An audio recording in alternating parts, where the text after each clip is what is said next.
Les violences n'ont pas cessé dans le Sahel. Dimanche, au moins 18 civils ont été tués au Niger, on l'a appris hier. Selon les autorités, les hommes armés venaient du Mali voisin. Bonjour Harold Girard, on vous retrouve tout près de Niamey. Quelles sont vos informations là? Bonjour Julien.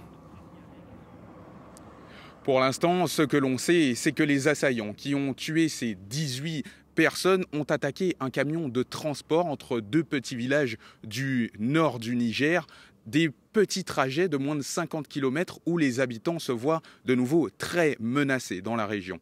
Les voyageurs ont été fauchés par ce que les autorités ont qualifié de bandits armés. Alors évidemment, on comprend là que l'attaque n'a pas encore été revendiquée par l'une des deux grandes ombres djihadistes qui planent sur la région. On parle ici de l'EIGS, l'État islamique au Grand Sahara, ou encore d'Al-Qaïda. Alors j'ai essayé de me renseigner ce matin auprès du cabinet présidentiel, mais aussi auprès du ministère de l'Intérieur.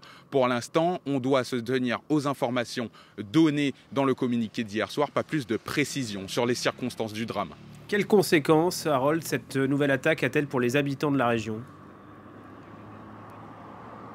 Alors, les conséquences directes, on peut les voir dès ici. Je suis à moins de 100 km de la ville de Tillabéri, aux abords de la route de Tillabéri, où beaucoup de commerçants passent chaque jour pour développer leur commerce dans des régions qui deviennent de plus en plus dangereuses. Ces commerçants se replient de plus en plus sur Niamey. On a parlé à certains d'entre eux ce matin, qui, malgré leur confiance affichée en leur armée, préfèrent restreindre leurs activités à la capitale plus sécurisée. Je suis aussi sur un lieu assez représentatif de ce repli des populations vers la capitale. Je suis aux abords du golf club plutôt, Bravo, très fréquenté il y a de ça 1 an et demi, mais qui a perdu beaucoup de ses adhérents, beaucoup de ses fréquentations, un lieu de convivialité qui n'en est plus un, puisqu'aujourd'hui c'est presque désert, alors qu'il y a 2 ans, nous dit-on, dans les villages environnants, il y avait 100 à 200 personnes en début de semaine pour certaines compétitions informelles.